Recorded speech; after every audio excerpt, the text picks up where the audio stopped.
Llegan al Líbano, como estos son musulmanes, entonces la correlación, el equilibrio entre drusos, chiitas, sunitas y cristianos era frágil, pero estable, digamos, era sumamente quebradizo, pero estable. Cuando una población aumenta de cualquiera de los grupos, el equilibrio empieza a romperse. Entonces, en ese momento, los palestinos van a llegar y el equilibrio musulmán se hace mucho más fuerte.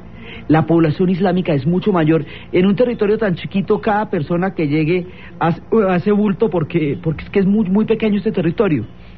Entonces, ellos llegan con su propio conflicto, vienen huyendo del conflicto que tienen con los israelitas y vienen expulsados por los jordanos, vienen como un pueblo en armas, vienen como refugiados, vienen con un conflicto detrás muy grande.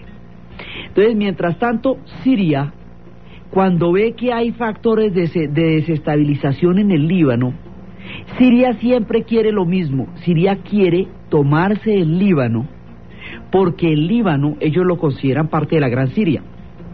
Para ellos, Líbano no existe, es una provincia de la Gran Siria. Israel quiere tener incidencia sobre el Líbano porque para Israel es muy importante que exista Líbano, porque es un tapón, un colchón entre ella y Siria. Si no existiera Líbano, Siria avanzaría directamente sobre Israel. Israel ya le ha quitado en el 67 a Siria los altos del Golán. Entonces ahí hay un enredo entre Israel y Siria, y Líbano está en la pura mitad. Luego, de una u otra manera, los dos acechan a Líbano. Tanto Israel, porque lo necesita como colchón frente a Siria, que de otra manera la tendría encima, como Siria, que lo desconoce como una provincia, lo desconoce como un país y lo considera una provincia suya. Por eso ellos dicen que son sirio-libaneses, pero los libaneses dicen que ellos y los sirios son dos pueblos muy distintos. Entonces, mientras tanto, en el Líbano se va a presentar un fenómeno terrible. Hay una concentración de la riqueza en el sector cristiano, y el sector cristiano es particularmente opulento. El mundo rural, el sector cristiano es urbano, el mismo que los drusos. El mundo rural es árabe, es musulmán. Los árabes empiezan a sentirse excluidos de la distribución que el Líbano tiene en ese momento, a resentir que haya universidades en francés cuando ellos están en un país árabe, y empiezan a presentarse profundas diferencias entre los cristianos y los musulmanes, siendo cada uno un combo distinto, ¿no? Los cristianos unos ortodoxos, otros maronitas y tal, y los musulmanes unos chiitas, otros sunitos, en fin. Pero igual empiezan a presentarse tensiones, y aquí se va a presentar un fenómeno muy particular. Los cristianos dicen que fue en una boda donde se presentó una matanza y eso desató la guerra. Los musulmanes dicen que los cristianos dicen que después de que se presentó la balacera en la boda, ellos en represalias volaron un bus musulmán y que eso desató la guerra. Los musulmanes dicen que los cristianos volaron un bus musulmán y que eso desató la guerra, y ahí entramos en las discusiones de el huevo o la gallina. Unos dicen una cosa, otros dicen otra. El asunto fue que esto en minutos se prendió de una manera tan sorprendente. En 1975 estalla una guerra civil en el Líbano entre todas las fracciones que lo componen, y se rompe, pero mire, a los 8 días ya no había gobierno, ya no había Estado, ya no había ejército, los milicianos habían cogido cada cual para su casa y peleaban con los primos contra los primos de al lado, y se desintegra esto, pero es que devuelve pedazos en minutos. Entonces, los sirios apoyaban a los palestinos originalmente porque eso era un factor de desestabilización que les permitía a ellos influir sobre la suerte del Líbano, pero los apoyaban desde afuera. Entonces los palestinos les dicen que invadan para que los ayuden, digamos, se cree que una invasión siria ayudaría a Palestina. Los sirios se meten, pero apoyan a los cristianos, es decir, se meten a apoyar a otro grupo distinto al que habían estado apoyando antes, porque los sirios lo que quieren es ponquecito libanés. Entonces, el Líbano se desintegra y se vuelve pedacitos, y la gente arranca a dispararse desde las casas. De una esquina al otro, el de la tienda contra el vecino, contra el del supermercado, contra el de la peluquería.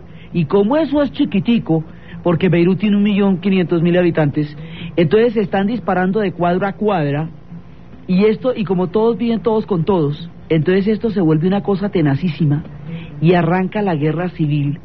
Y entonces esto primero era una coalición de izquierdas, entre los drusos, entre los palestinos, entre los musulmanes sunitas, ¿sí? Estos van a ser una coalición de izquierda contra los cristianos, que son fundamentalmente maronitas.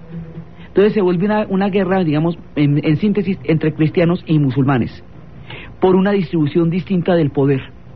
Y ahí arrancan, con cada cual con sus diferencias, y ahí arranca una matazón, y una guerra civil que va a durar 17 años, una de las más largas y devastadoras de cuantas ha habido en el Medio Oriente.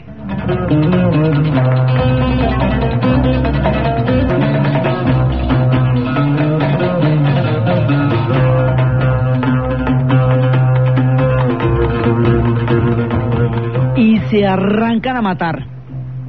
Este tipo de guerra tiene la figura de la fragmentación, la más asustadora de todas, todos contra todos en una guerra civil.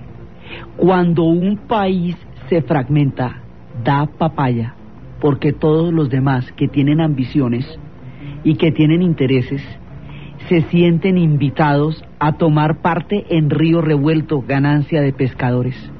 Los libaneses se agarran todos contra todos, y mientras están en el desorden, van a ser invadidos primero por Siria y más adelante por Israel, y van a quedar divididos, fragmentados, pero en cambio también invadidos. Esto va a ser una cosa realmente aterradora.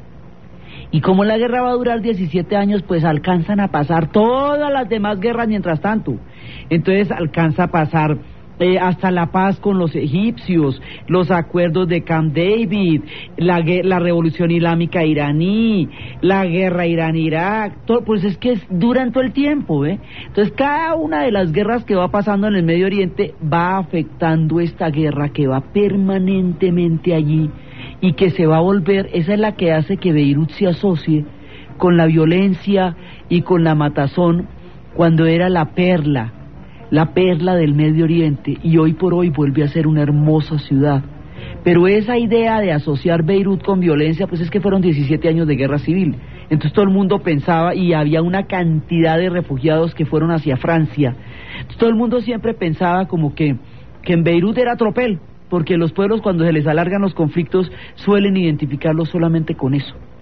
Entonces aquí se disuelve el ejército, se disuelve el Estado, se disuelve absolutamente todo, y todo el mundo coge para su casa y deciden aprenden a vivir en la barbarie, aprenden a vivir en la guerra más tenaz, aprenden a vivir con todo lo que va a pasar. Entonces, por ejemplo, había unos cohetes que se llaman los Grad, tierra-tierra, que entran por el tercer piso. Entonces en el tercer piso no se arrendaban esos apartamentos, o la gente tenía los muebles para el lado de la cocina. No vaya a entrar a un Grad, que era tan incómodo. Cuando las bombas sonaban lejos, había tiempo para comprar el pan. Cuando las bombas sonaban cerca, tocaba ir por el pan más tardecito. Esta gente se acostumbra a andar por entre los huecos, por entre los obuses, por entre los Grads, por entre los bombardeos. Están bombardeaban a la hora de los noticieros. Con eso los cogían en enlace todas las cadenas periodísticas. Cuando se acaba el noticiero, todo el mundo para su casa, y al otro día cogían y se cascaban, y aprenden a matarse a lo bien, y se van matando sin prisa pero sin pausa, y se van acabando, y las guerras van arrancando todos los hoteles.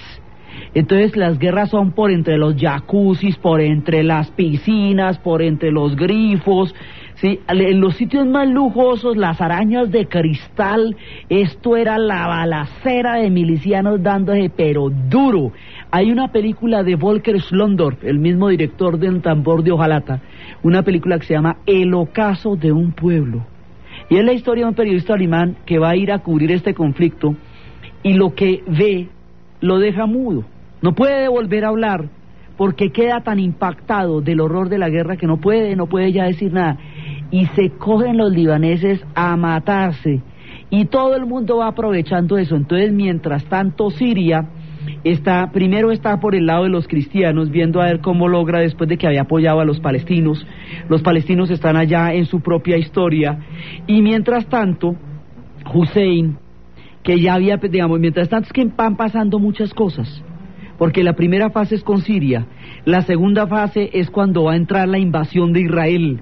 Entonces la invasión de Israel, Hussein va y hace una jugada de matar al presidente, de hacer un atentado contra el embajador en Londres de Israel para que le echen la culpa a la OLP, y entran los israelíes. Y mientras tanto ha estallado la revolución islámica. Entonces, al estallar la revolución islámica, van a entrar los chiitas en escena, porque el Hezbollah va a ser, digamos, que es el partido de Dios, va a tener toda la afiliación iraní.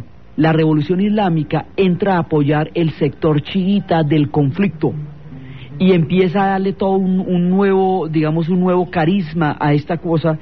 Entonces, van entrando los chiitas, y después va entrando la revolución islámica, y van entrando los israelitas, hay un momento en que la matazón es terrible. Entonces los israelíes dicen que ellos van a entrar. Esto ya estamos en el 82, la guerra arrancó en el 75 y pasa la década y todavía están en guerra.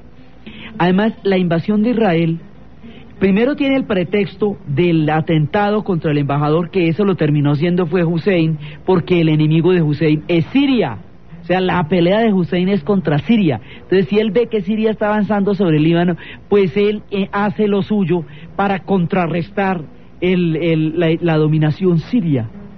Entonces, porque ahí está, esto se vuelve un ping-pong, se vuelve un billar a tres bandas, ¿sí? Y entonces, como los enemigos mortales son Siria e Irak, entonces ellos van cogiendo los conflictos del Medio Oriente también y se van ubicando cada cual en su lado, y está Hassan por un lado, que es el de Siria, y Hussein por el otro. Entonces, como la tendencia de Siria es izquierda y es prosoviética, pues entonces los Estados Unidos apoya a los cristianos. ¿Ve? Y esto, mire, le echamos guerrita fría, le echamos Baas, partido entre Siria e Irak, sunitas, chiitas, drusos. Bueno, esto se va volviendo de un complique. Los palestinos, desde los campos de refugiados, elaboraban los atentados que caían sobre las ciudades de Israel, las bombas. Israel, para la lucha contra el terrorismo, decide invadir al Líbano para acabar con los palestinos que están echando las bombas desde los campos de refugiados que hay en Líbano. Y ahí otra vez el huevo y la gallina, que si la invasión, que si la bomba, que si los terroristas, que si la invasión. Se meten, primero es que para crear una franja de seguridad, luego van a llegar hasta Beirut, luego es que van a sacar a los 6.000 palestinos que hay ahí y les pegan una persecución por entre los huecos, la cosa más impresionante. Entonces les dicen, no, sálganse de allá. Entonces quedan reducidos a la franja de seguridad. Hay un momento en que va a haber una matazón en las ciudades, la cosa más tenaz. Entonces los israelíes dicen que ellos van a garantizar que no se maten más, que van a estar vigilando en la ciudad. Y en la ciudad hay dos campos. La ciudad, Beirut, queda dividido alrededor de la banca en una línea verde, que a diferencia del muro de Berlín ni siquiera existe, es imaginaria. Entonces, la línea verde, yo no me imagino cómo usted se puede dividir por una línea verde que es imaginaria, pero si saca la mano de ahí se la cosen a balas como en el Correcaminos. Entonces, esto es una cosa re loca, porque imagínese ahí la línea verde, y si usted pasa a la línea verde, lo cogen y le dan pero durísimo, de que divide el sector cristiano del sector musulmán de Beirut y de Líbano. Entonces, resulta que cuando los israelíes estaban custodiando las ciudades, se presentó una matanza sobre dos campos de refugiados a manos de los maronitas. Los campos de refugiados eran palestinos, 1982, y se llamaban Sabra y Shatila. Y ahí mataron más de 800 civiles, la mayoría niños, de las maneras más sádicas, terriblemente encerrados allá. Y fue un horror. Los maronitas acabaron con los refugiados palestinos de Sabra y Shatila, y el ejército israelí estaba custodiando la zona, y al mando de eso estaba Ariel Sharon. Y con Ariel Sharon hay problemas porque está muy vinculado con lo que pasó, porque el ejército de Israel estaba custodiando los sitios donde se produjo la matanza. Eso no quedó aclarado y no ha quedado aclarado ante la historia, aún, todavía en el momento en que están las cosas, pero es una de las barbaridades más grandes que ha pasado. Entonces, aquí ha habido